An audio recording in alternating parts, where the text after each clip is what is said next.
More fire. Live at Adom TV, so 10 p.m. to 11 p.m. Fire for fire, no more moti enka. Or radio no sono. And you break 10 p.m. to 11 p.m. Yes, Sandy show the bro. What you say? And you break no. Ah, they say that okay. Debbie, yeah, hey, Debbie. I said, okay.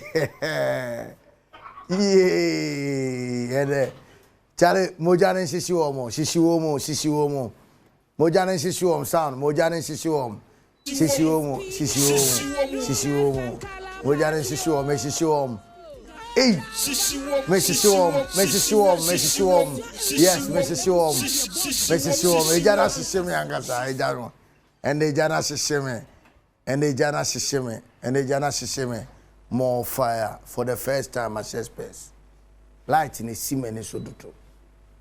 Light, yeah. It means semen so bon said many coas a metier until Obacasibia, BBO, BBA. What I say? Indian director by the power vested in her. Priscilla Eurasi Anamwa.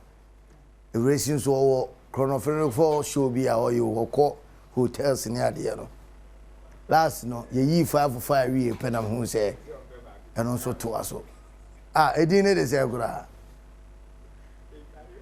travel and leisure. Yes, travel and leisure. Yeah, my header no or than a horn and nam beach na and I say hey gay me present or hard director also presented more fire. What I say, a fire team, they be a Adom TV. Adom TV, your shows be play. Talent in a waha. Talent in a waha. Isuma say champana. What I say, a sanity, fire for fire. Live at Adom TV. So they say a 10 p.m. to 11 p.m. And then my mouth commentary position. My mouth opening kasi bako eofia. The panel say, yenye analysis. Ocha say, yenye analysis, yen doma suko. Yen kan sem no said ye tie, a only being free mo enfe bin kanwa. Or ye solid. Nipa down for na nipa epe. Nipa down for. And then nipa da say ne the camera, abijina e twa picture. Because my space. Because of what? My space. No problem. On say Benghazi no, on so on pay me. Professor what you say there. O kujaya to Facebook o na nkrofo aka no make a kire but anyway. Sani reality. Enti ene no me say me was special person e ofia commentary position. Me fire partner. The voice enye voice a obekasa wonte wo radio so that what but live on fire for fire and ne obetujano commentary position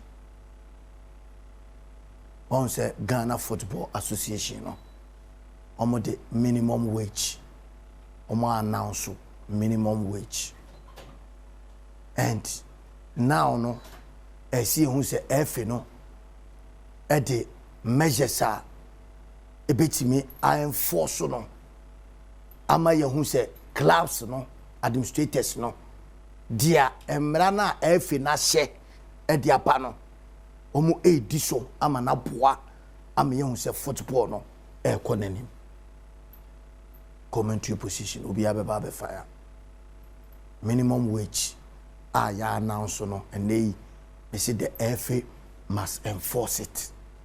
Ayitiawa. Say FA no omo enforce sa minimum wage in the who say economy. What did American say? And you know commentary position will be a fire, a racket be fire. Ket Edwin Simon Kraku. One year Football Association no president of the Ghana Football Association. Baby girl marketing fire on commentary position. Now if you fight. I've always said that truth would always win the battle. If you lie, lies will come after you. If you lie, lies will come after you. And I'm repeating again. If you lie, lies will come after you. Or fire, if you lie, lies will come after you. Because, or say, I have always said that truth will always win the battle. Or say, truth will always do what? Win the battle. If you lie, we can't throw. Say players, no. Yabema player piano. A friend said 1,500 Ghana cedis. And the minimum wage are better Ghana Premier League players. Ocha so bit me amana more. Ocean and modern war. Ubit me amana more. And on chile say Ubibo Premier League na 1,500 no waje. But at least say club no entry akura de. FA no any PFAG.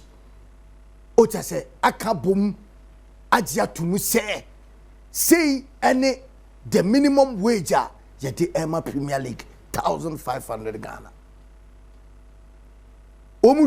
Almost say Division 1 League no any Women's Premier League no and also no 700 Ghana cedis each player beer.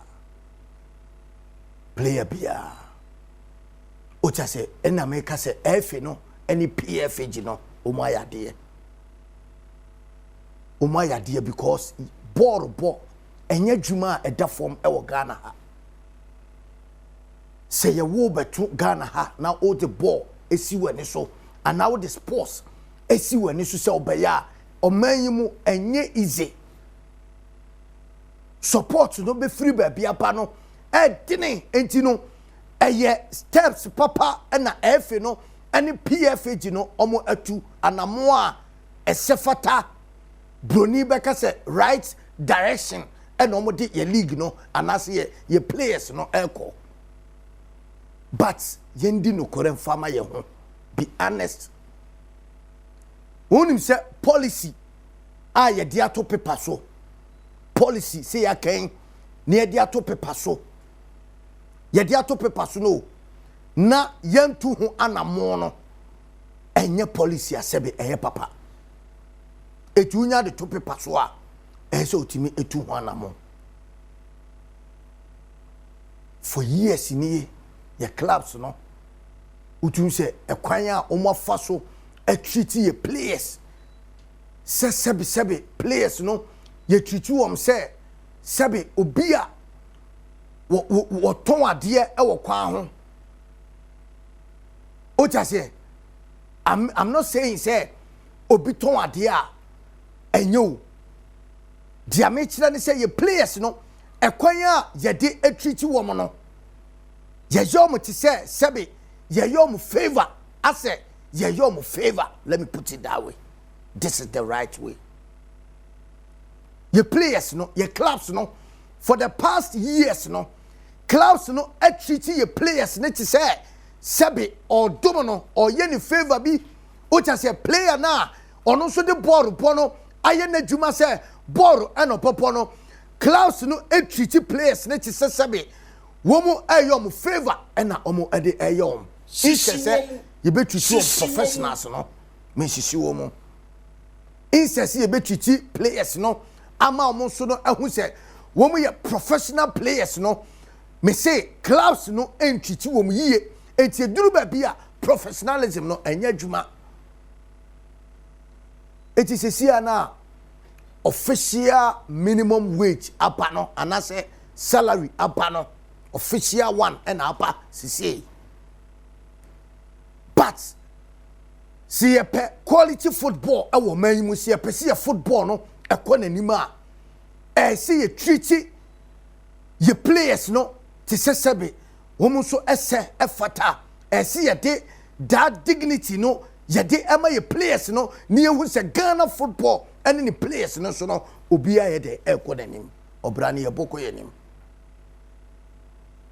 o kyɛ sɛ eti ɛfɛ no ɛsɛ ɔmo putu measures bi yie ama yɛhu sɛ club wa sɛbsɛbe ɔno no yɛsɛ mmara no owners no bo sɛ administrators ne pɛ ɛna ɔmo ti kurom a diska no club administrators no wobɛhu sɛ ɔmo ɛna diska no na players no kura no sɛbe sika no yɛsi wɔn fama player no na ɔde kɔma referee eti wɔn mu player a wɔbɔ ne ball ɔbɔ ne team ɔmbu no because onim sɛ so ɔtɔ referee no adwene pɛ so onya referee baako ɛde sika no ɛma no a saa 3 points no referee ne bɛ ahyia no eti wo yɛ player wo ne na mu saa kwa so buo na yɛde bɛ ma so professional no yɛ fa ma wo eti esi ehu sɛ auditing papa ɛkɔ so ɛwɔ clubs na fam o kya sɛ players no esi ehu sɛ wɔn mu enso aiden ɛsɛ fata enti no club a ɔbɛyɛ saa deɛ na sɛbi ɔmpɛ sɛ obetua ne players ka yie no esi yɛ set punishment bi ɛde ma wɔn ne yɛ kyi ɔmo so ɛna yɛbɛ ban no sɛ untimi ensign player for 2 years and 3 years sɛ de yɛ te wa ma no no untimi ensign player sɛ yɛde asotwe ɛsɛ fata ɛna yɛde gu akwan mu ɛnte saa yɛbɛsa akɔni sɛ ya o kya sɛ because untimi enka about professionalism and they say oh kasa about say league no o pese ɛyɛ professional Ghana league no so no enko professional and I yenka no professionalism a say professional league and yɛ bo a untimi enye without say utua players ka yie o kya sɛ o the players ka o so team no ɛyɛ professional 3 months na players so mo mo enti no bo say team na sign akɔfrɛ players a wɔn ti baabi ɛna yɛde wɔn ɛɛpa sɛ wɔn mɛdɛ wɔn mbɛbɔ eti busa ho sɛ ɛba ne saa na league na ɔsi ɛyɛ professional league no sɛbi professionalism no saa na teɛ ɛyɛ saa na teɛ eti no yɛwɔ nneɛma bebree yɛ ɛwɔ kurom a ɛyɛsi etimi ɛyɛ ne yie o kya sɛ. We know about say yeah dwene ye players ne ho player welfare o cha say enti no we leader ye de say adwuma no ehye won sa ne ye ma osika na eno na ese timi kura no ehwentene wo ese timi boa ne ye timi ma ye league no so no eko nanim enye se wo giska no na odi akoye de awopo enye se wo giska no na odi akoye de awopo enti sa announcement we no ɛyɛ adeɛ baako a ɛyɛ nemum sɛ yɛn protect no si yɛn fa nneɛma ngu akwan mu a ɛno nso bɛba bɛyɛ normal kasa na ade bia no yɛka ɛwɔ kurodwa mu ano saa na yɛn protect na wei nso ebetumi abɛyɛ saa na ɛteɛ ogya no asɔ wɔ baabi a commentary position obiara bɛfa yɛ professional ogya sɛ GFA no asset standard no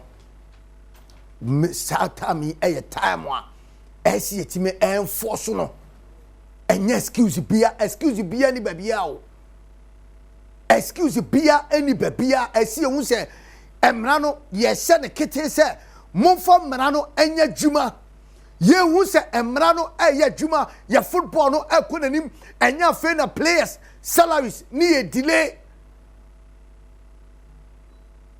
ɛsa abon sɛ yɛ league no as a favoritisms bi and the league ni mo o cha say ma ye hunu league no ne fe because say standard and na FA no asset eti emra so a asi etimi enforce so ne ehu say policy no eye adwuma because policy without enforcement me say eye just kasa keke so one ma enforcement no amba mu a policy no ebeye kasa keke enti na make catch the GFA ni say womo audit clubs no omo make sure say club piano ya audit ye wo payment wo de ma players no payment na wo agia to no sen ene tie ye de obi a wo se fata de ye de ma no obi tumi ko for players ne de obi beji achim bi ebi beji achim bi eno de ba bia e wo ho adwuma bi e wom ai ebi ji chen bi a utum se bi de se kutu se ba o ja se ai ebi de mu odu pa ebi de mu odu hu say yes a top banker ono ahu say yes ade a top bank but ebi su de enduru ba bia o ja se 18,005 no F no players ni bi betimi age more than that ebi betimi age more than that o ja se if team no ontimi entua sa minimum wage na then as ye ni free league ni mu ontimi mbo league na obebo division 1 so when you ready because division 1 ya set out was say division 1 no 700 Ghana cedis it is when you ready now what pa premier ni mu now when you ready say players no ubetu obia at least 1,500 as ye sandimo 2 na ko division 1 ayemra yamamra ni nyadwuma yamamra no anya dwuma because yanya ne sa clubs no embu players clubs no bebire na no wo monfa obuo I mean ebi eyade pa ebi yade administrators ni bi what opa comediema comediema Moses Paka kohe kwanya ono akasa faso ene ni players ekasa da obinya opportunity say oni ni players ekasa kohwe kwanya Moses Paka mediema president oni mediema players no ekasa echirom say I mean okono no mo kasa be kasa Black Stars players and odo mo ekasa ebi ade ebi bu wo mo players e respect wo mo players o cha say but ebi nso de players ne kura negotiations ne kura no enya so ya no na fi wo dwane player no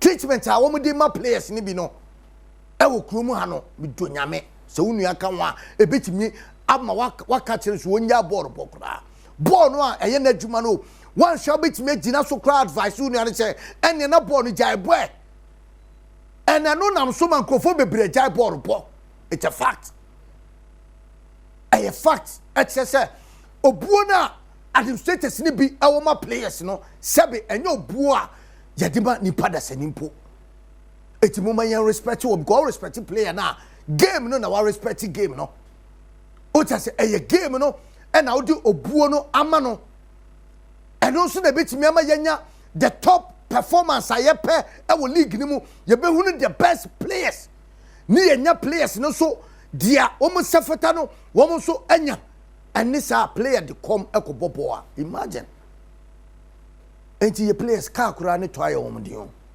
wan hia satawale bi a obe promise o ka ana wan hia haso folk fan bi a wan hu se uye goalkeeper Benjamin Asare omode moye enti no mea no meche o ka boy no fo trotro sa trotro ni pafo bianca say ni pa fo trotro.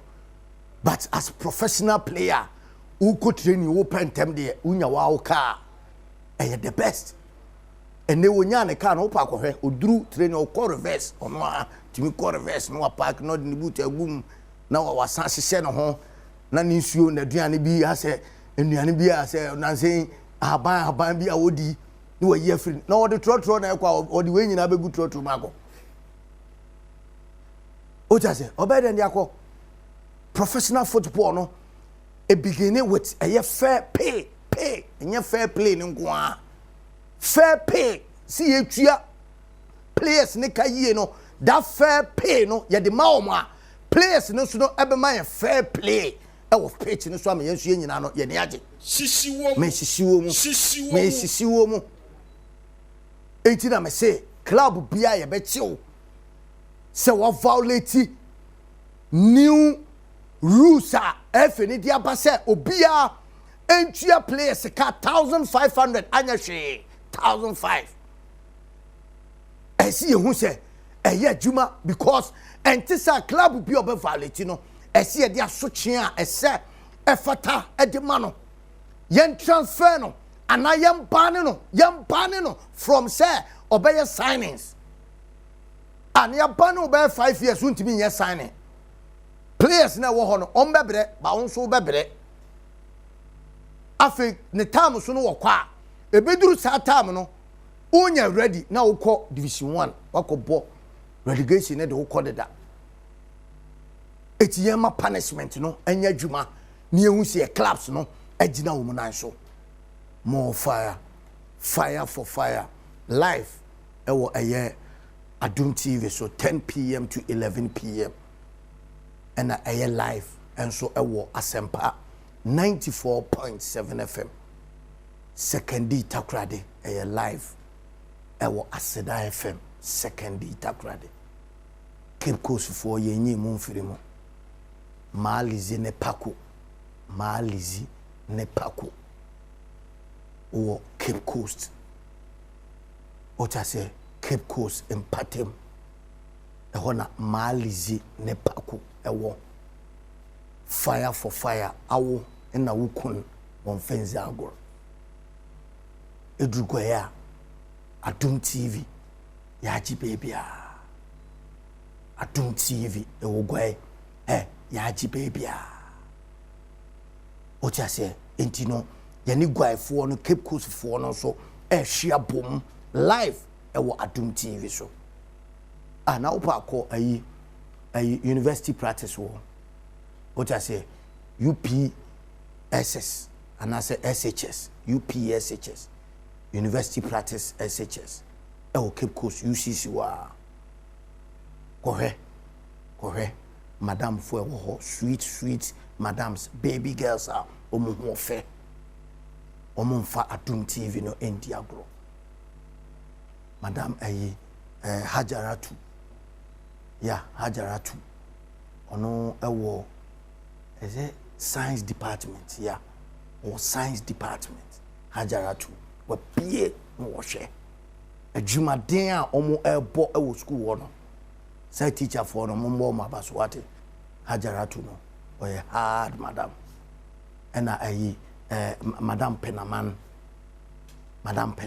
omo nyina se abatso bode baby girl bi am ko hu no na wo fe pa Dorcas ono so ye madam Dorcas ne wo fe pa Doki more fire omo nyina e hwe live e wa Adom TV so omo nyina e hwe dwumede no live e wa Adom TV so no jane hyehyɛ obia more fire maka chiro send no me wo the great man e wo mentem o ti ase wo be fire e wo commentary position but asema ye kanyina no ena no pay lawyer Prosper Harris Nado Ghana Football Association General Secretary wode na no to nkomo yimo wo fire ye professional enti no mayentie Football Association no General Secretary no anei wode na no to sasema ye kan mo obro ne kwaku be maestro Andy obey maestro edi nkomo mayentie Prosper more fire any contractor will make sure that once you say the player is a professional player, it means you must meet the standard. If he doesn't meet it, we'll query the registration. The registration will not go through. Okay. So you go back and change it. Okay. Once I say minimum. So the minimum is for everybody. A lot of the discussion has been around the top players. Your star players are way above the minimum. So we are saying that every player in Ghana should be paid 1,500. No, minimum wage. That the least paid, their own tiano krano. Exactly. Their player own tiano krano shouldn't be lower than 1,500. That's what we are saying. So now when you send your contract, it will be queried. We'll check. First of all, there are processes when you send the contract. As a player now sign, a player in the 18, as a guardian and as the parents are signed, and they must sign each page. So currently, if you send a contract to the GFA through the FIFA Connect and it's checked, if you sign all the pages and you've left one page, it will be sent back to you. It will not go through. The registration will not go through. Okay.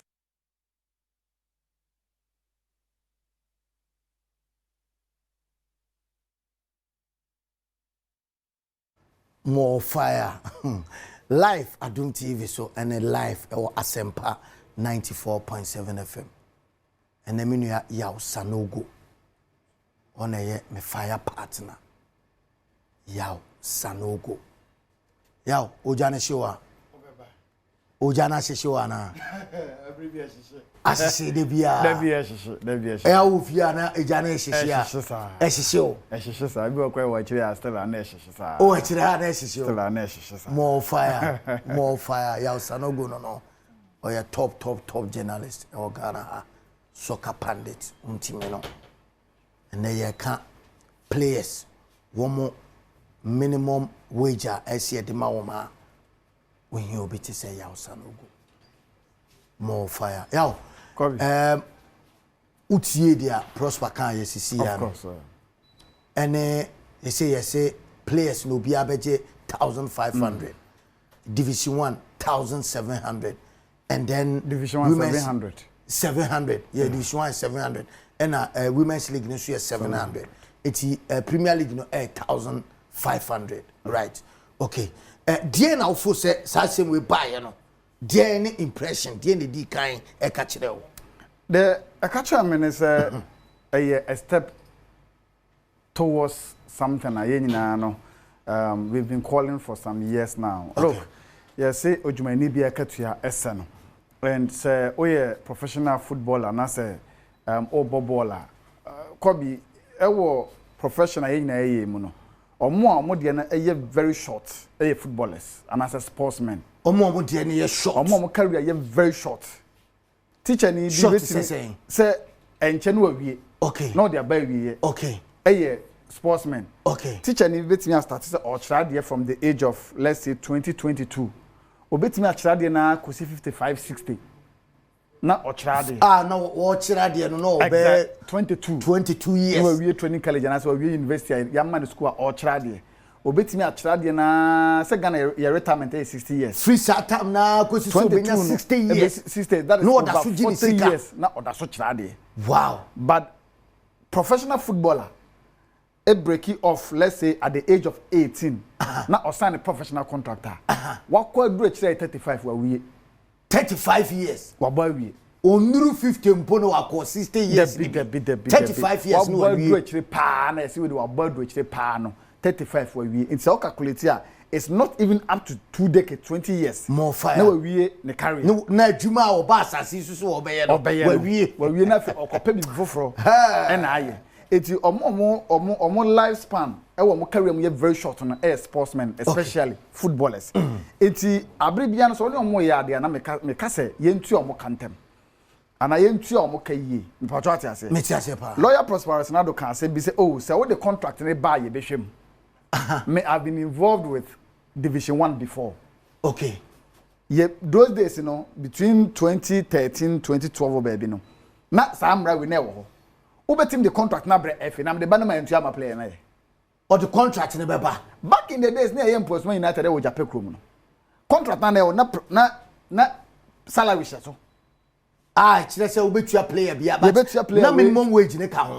Salary so say bia Okobi Stone dey betua na ka 500 cedis a month. Na so. None of the players na you try na ka wo Japan krom. Na omo atira so say yeah, be a player of both division 1 you be man 500 exactly because when the contract na untimi register player no it ya trash so say e be a Kobe Stone 500 Ghana cedis na ye dey aba FA no ma register players na mai but so many no so because they were all local boys that they were striving to get to Brekum Chelsea and e bofakwa na e no bona na e no na ohun say starting the man she ni mo asema American Obi a involved with Division 1 back in the day biano eni masema making. Eti Lawyer Prosperous Nado yes. Ebia mo dem ranaba a good step. But the question is that say edu na say player na ye ntua e dey na abe no. The first step they should do and they say club owners na so mo hwe omo yi. Club owners no. Untimi nsore say ope football when ya ebia 5 billion Kobe Stone FC ye ton wakoton. Eti ano no wa Istanbul players no so so Africa be source of income unim. Already your football is second because your marketing ye and I say marketing was second investors na ever football no e you see who say omo cash streamer e sustainable Because look, obetimi am Premier League player be ebia 2000 2005 on the contract. How many times na ko be minumi no yente say Premier League players ebia the club dey na ko 6 months on tu aneka. Yes, sister only akra tifie na so ma come dinner. Na wo chere kronobo. Ba on se no se efe na ka se se player no yantua o ka yi a se o report o. Se bia na PFA ji wona abako se efe won so na aba report o. But no ofu se be adwuma. Obetimi akwa report. But Kobe, ye betimi atwa sa reporting no afrim. Me ba cho time na todball mba be cho e ba be to Chelsea no. Omo de eho ayisi wo atwa musika semu ansa na ye mom the approval to buy Chelsea. Me ba cho me boa. There are processes out you only be owning a club in where professionally things are done. You don't just wake up and say, "Oh, me play football, manyesika, ye ton ebia Anglo Go Ashanti Gold FC, makwa akotobi, me to we no me ni any means bi me be sustain ade no." It is starting here na ye bobo no, get process and ma sponsorship me nya bi. FSC comedy breme no, e kakra bi no na me day to day administration. And until me new player no. Look, the biggest actors of the football ecosystem are footballers no. More fire. Because Obian will best referee in the field say or Ketokreko Stadium. Black Stars for the Bayern and yet Ketintina Stadium Yema. More fire. Lawyer Prosperous Naduntina and players and yet we are Santina Stadium. They are the actors of the game. A Muntina man for Epa Stadium. A Munti and as Obi was sponsorship or they are the real marketers of the game. It's so I'm sure we are. That's how comedy on one. What it means is that Obeko Koje bribe and they're free the opposing team neho. Because the larger implications is die. It is not just on paper say, oh, yeah, the minimum salary about 1,500. Now, let's be honest with ourselves. So, we bought Accra Lions. Now, say Olivier Accra, I say, could be in Accra, I say Olivier Accra. Now, say Accra Lions was oh, minimum salary 1,500. 1,500. I mean, they meet him the amount. That's a plan. Or how is the person going to survive on 1,500 Ghana cedis? Accra, I say. No, but minimum. It's no say a minimum. A bit me more. A bit me more. But do not say more. Elfene who say e bi ntu akra say na wo kan e bi ntu akra e ti no ye ntwam na no to say wa wantua be say e bia say no afa ye be twa so. Okay, Kobe, what stop the FA from putting measures in place? Say okay, and say oye obi also were interest in football. Now person beto footballer and you see man na beto club ne nkwa na we dey cut club ne nkwa ne hia. But what I say? But so we so I start here free baby. I start here free baby but ya check. And me say I say abi om dey ababeto yi. What is the potential say the next 2 years on be revising no? E dey free 1,500 no, e dey akọ ebia 3,000. This is the first step. The first step. And why would you can say the bigger problem that down. Okay, just bigger than just putting the money on paper.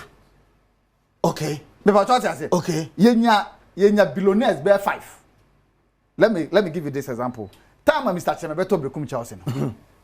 And I saw call your investment at Brekum Chelsea. Yeah. You saw how the Brekum Chelsea boys were living. Go back to Brekum and they are no say. Now call how Brekum boys may living. Vast difference. Sir, I am telling you, vast difference. Because there was somebody in Esika one in someone. Or this kind of barbeshim, it is kind of the barbeshim or another source of income every baby. I was some pumping the same. I was pumping the boom. And yet, there, Naniji football one, Wakoto boot bear 5, I told football bear 10. And I said, oh, 5 billion, or no, can oh, yeah, ton. So and so club, no, Wakoto. Now, Obo Premier League, and Obo Division 1, even oh, yeah, no, Division 1 now, sponsorship, and so. The club, Nankasa, only sponsorship. And you know, say, Obo match.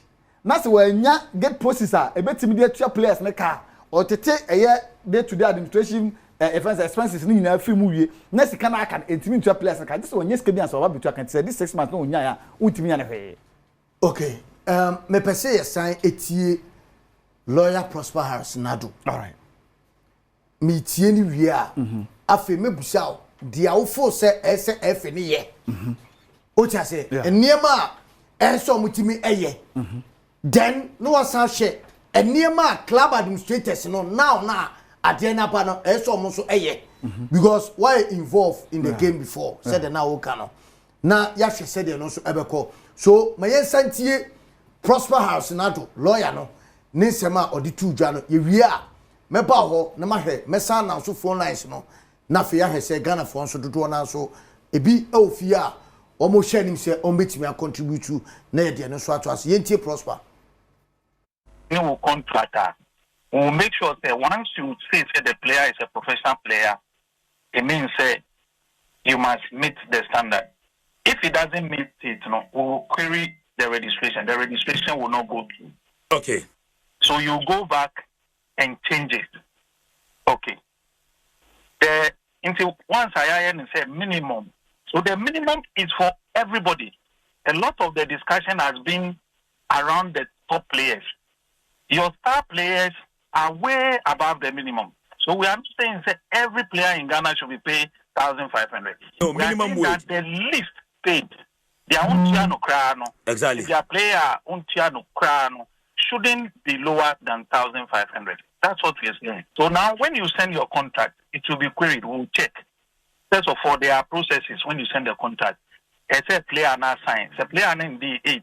It's a guardian and the parents are signed. And they must sign each page.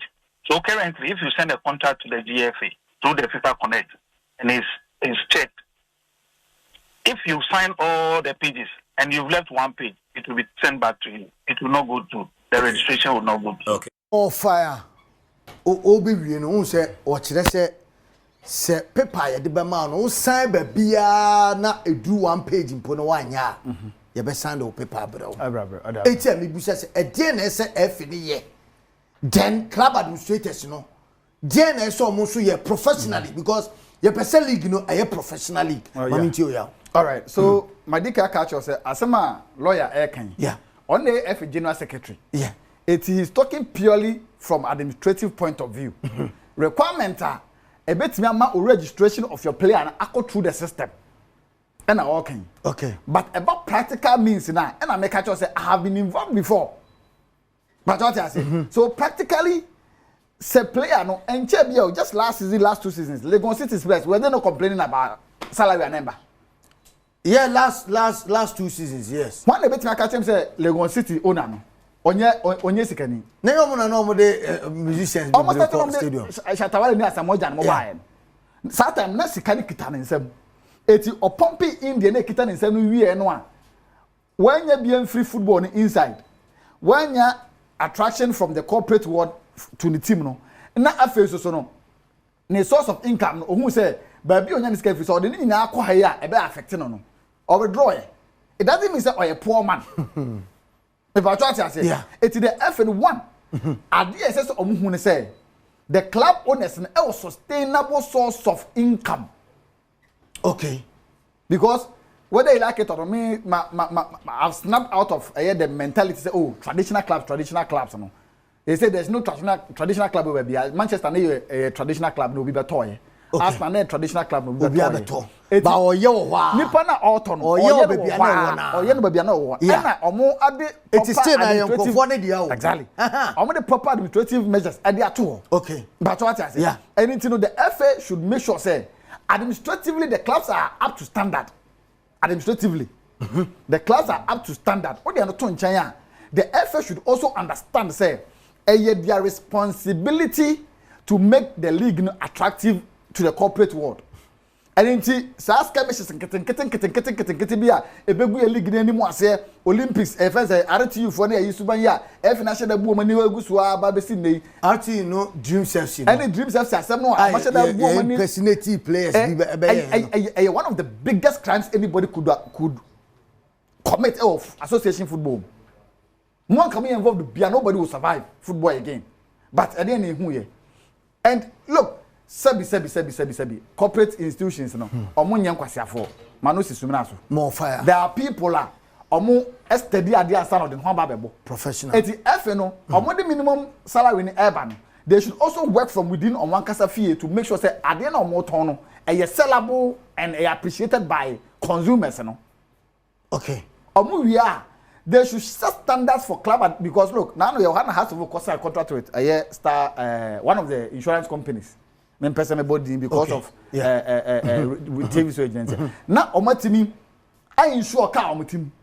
Players no mo do omo na kwa ball no there. You insure players no.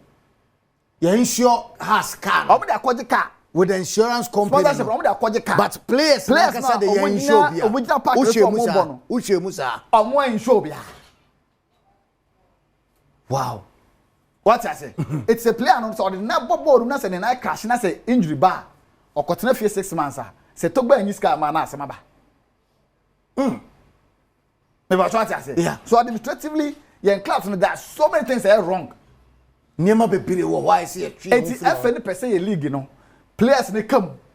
Ade omo ye nyina for one purpose. Say players no ebenye sika okroma no ma come. Meaning as nka bobo na do the Premier League the apex of Ghana football. Me part what I say. Unya kotokwane asko everybody na say what do the pinnacle of your career. Okay. Blasters be kan one nanka I say wabobra. Afi wabobra. It's nka we kotoko player, we has player. You should be living a celebrity life. So we kotokwane as player. You should be rolling with the soccer. They say obi all Real Madrid and now all Barcelona. Spain. Who could pay more Spain Madrid players na Mbappe mo. O many Roger Federer mo any Rafael Nadal ne rolling. Who could pay more Englander? Na say who England players Declan Rice mo no a. O many at sharing mo any rolling. It's en ko bi bokotoko Benjamin Sere ebo house okroma yi. Nanka abeta mo ebo kotoko no. Enka no yonko ne mate mo ne Shatawale ne sa akode mo. Omo no na tina say. Omo no what I say eko parties any ade. But I am telling you now one Benjamin Sere call Blasters here or expose SM kakre ya Shatawale manager Sammy Flex ade betu just omo hwe ni. Trust me if the videos ni ade kwa obo Benjamin Sere odin say gu na chi say. Video on who Shatawale on some good nature say bonu wase but can level because Shatawale but say obi who obi no ordinary say good nature so obe moa that's what I'm telling you obe moa who Shatawale he will be intimidated. Wow. But Shatawale the apex of Ghana music. Yeah. Sako the apex of the Ghana music. Tombo apex of the Ghana music. And Tisanka Benjamin Sari abo Blasters ebo hasa.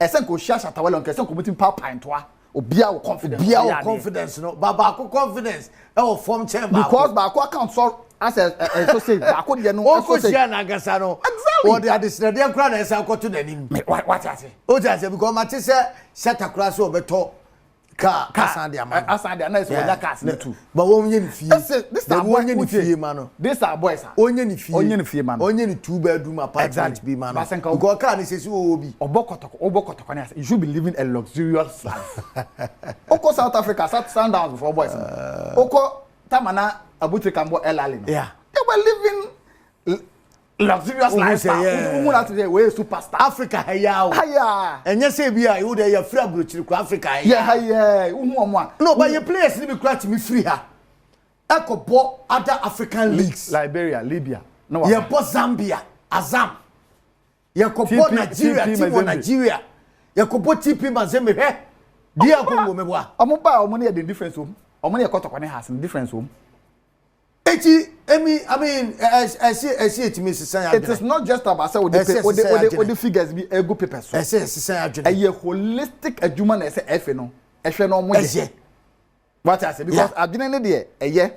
Say, Ubetimi Amaya 2 players ni kayi. Na nke players na boy league na che. Na omo the attraction ni be aba. But the issue is that how many of the 18 premiership clubs no? And I'll catch them say so. I registered 30 players. Obia into the players.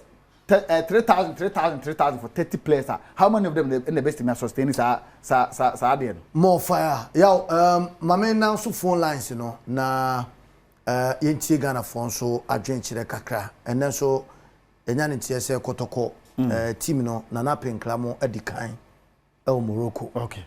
Nana Penkra ono edikan Morocco deda. A wo dikan akohwe atutu no amansa. Enti meka se advanced team a ese kohwe eko prepreche ma kotoko no omo dikan o deda ma nyame nchade nso ma koduru enti no ye hwe se enema betimi atene ya makotoko me ba na ye de no so nkoba ma me now so phone lines no na champion said the medical ka no utie me radio no so a aha no Adom TV enti wo Fred afa Adom TV la ne so o tia se enye radio so obi o ha wa save radio no normal no enti no o bo we no free radio obi enu obefa ma echi normal no 030 2211 ene ne di kan wo he screen so abon say that so live on Facebook that so normal no 030 2211 and I say 030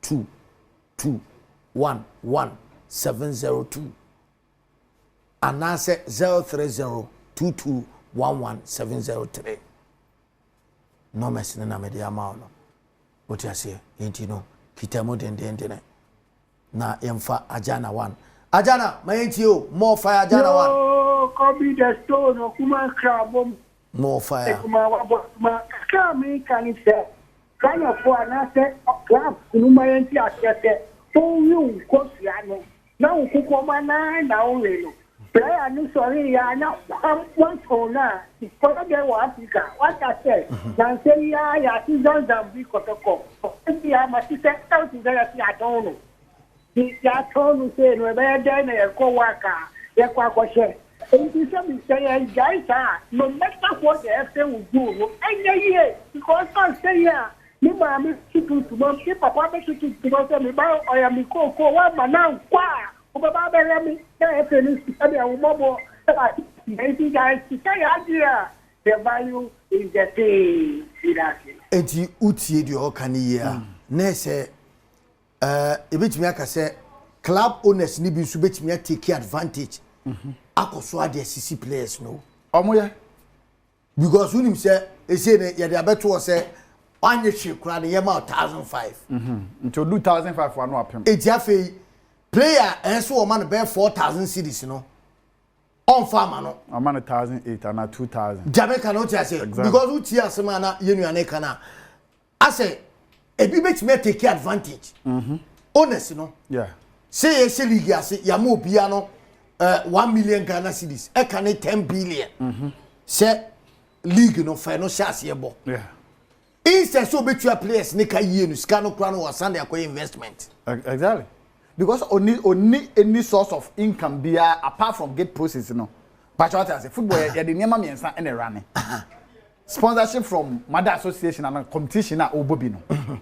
and a sponsorship one kasa as an entity no what generate and our gate proceeds these are the three financial components ya de run football already Ghana suffer from spectatorship syndrome fans say ni pa be ko pa fans shut down ye ska free mu ye ska free mu no enya de a sika ne dɔɔso bebre sa me pa twate ase na league na nkasa as an entity no sika na free mu ba no enya de a ye encouraging sa both prize money any ye de competition money ye de ma so participating money no enya de a ye encouraging and the clubs are not finding their way through the corporate world na this kind of beba no etine se adwuma no so no enye efe ni penso ne edipa omo eku e say adwuma no the whole football ecosystem na adwuma the whole football ecosystem including here in the media and say ye ti ase na ye got together ye forge plans because look ade we ya omo de ato yi onim say asema ye kan Kobe based on experience our any intel kakra within the Ghanaian clubs no why how many of the Ghanaian clubs and now omutua players $5,000 for Kroma yemfa kotokonya asomo na dollars say so converted $1,000 in the best cities yemfa say a little about 10,000 so kotokwa omu players ndo do send omu 10,000 ye benya 10 etu omu ntua obi 10,000 omu betua kwa and 5 kotoko has omunya obia no obetime nya players 10 e dia maye dia manom ne kotoko ne stars no ne ade omunu mines ne so ho omunye o okay what I say it just my ye kan so 1,005 Ghana cedis a ye kan o converted at the call a little over $100 a little over $100 it's your I don't say I say form so kakra that's the reality I want from 1,500 yes for professional player. O converted the $dollars in one. Na dia wire space to space wo kwan ho je say. Afen na won so waka asem na kire mi o. Eti you see as ye two ya namo baako. Dia wo hwe obi supermarket. O je say 1,500 in 100 cedis are 50. Dabi. Ah, eno ne yade be ma players. Na me so ma dwene go so ye. Eti se okọ hohoi United. Okọ the other clubs na say be ye krotom so omo ye nketo na. Da bi o ya. Omo top stars will be taking 30,000 3,000 4,000. Ah, asem na say ye kan say obi a wawie SHS wo tu obi supermarket ano no. Onu say bi je 1,008 ni 2,000 ni ade. Na ye league ni na 80,500 na ye kan wa. Exactly. And I also know how I can confidently tell you say some of the clubs it will take months before it comes. Hey, 1,500. And you say a passion will soon another move. Wow. Ghana Premier League. Problem no so chain said you know. And when you say we bit me a cha busu me sakran so ne do ka oni ntia. Utia na so ko share Olympics mo ne sa go for the be no betimi akọ 6. 6 months. I mean, we wow, new abobia, all the bisa, on said, then a baby. Or say, Frew fee, or say, 80 players, who here be on French chairman. Obia a manager. What I said, player be a who of manager and football player. No, in Kawu here content if you know dance on him. Obia from manager. On the star. Wow. 1,500. Now, Mr. Man, you know who ah, and a division 1 700 Ghana cedis. Division said you Accra. Say 100 cedis are 7. Say division said you Accra. Huh? Division said you Accra. 700 100 cedis are 7. And 700. No, you say 7. No, you say 7,000. Now, I show better minus. I want to be point now. 80,500. Say 100 Ghana are 15. Exactly. For player or purpose me back. I didn't have for now. When the coach want him be a friend. Obeka say when need bonnet test so obe fan sa. But ebiem so no unim say players no so omji winning bonus. Winning bonus no. Unim say match bia winning a team no man winning bonus. Mame free. The last time I saw me ba o buso me back ni mu no. A wo beje 1,500 no. Winning bonus so winning 4 matches are. Who say winning bonus so could be timi tua be 1,000 per player. Winning bonus no. Timi tua because ebia obema be o de fanse kotoko e be ka say mu win obi abeje 1,000 cedis. Et who winning 4 matches are and no 4,000. One win here. So when we need that also ball ho abro. That be you see. Also when we need also ball ho abro.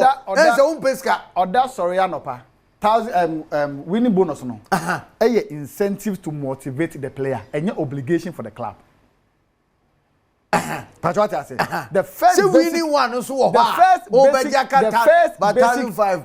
basic contract between the player and the club and they say, my son we unya djuma bia no pa bia be so about training. Monday me do akọ match. But me so me ma say.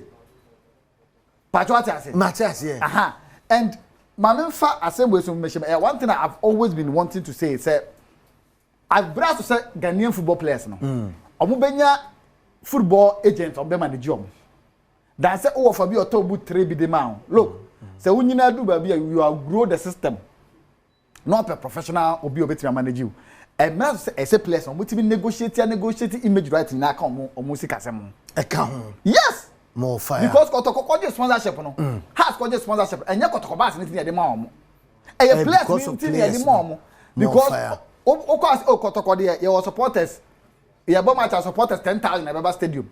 Has a match supporters 50,000 at Baba Stadium. And one month on mobile. A players need to mobile. You're using the players image to sell a brand and take money. And most of them omoye negotiation for image right. Okay.